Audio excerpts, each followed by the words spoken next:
त्याच्यामध्ये 5 न्याय 25 भरोसे आहेत. मग शेतकऱ्यांना न्याय, युवकांना न्याय, महिलांना न्याय, कामगारांना न्याय, भागीदारीत न्याय हे करत असताना महिलांना आश्वासित करण्यात आलेलं आहे की गरीब कुटुंबातली एक महिला तिच्या खात्यात वर्षात डायरेक्ट बँक अकाउंटमध्ये 1 लाख रुपये जमा करण्यात येईल.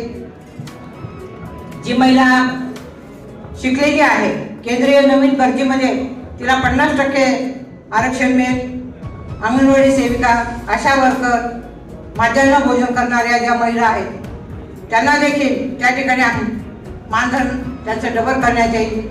युवकांना न्याय देत असताना 30 लाख पदं केंद्रामध्ये रिक्त आहेत. महाविकास आघाडीची सत्ता जर आली तर वर्षभरात ती पदं भरण्यात येतील.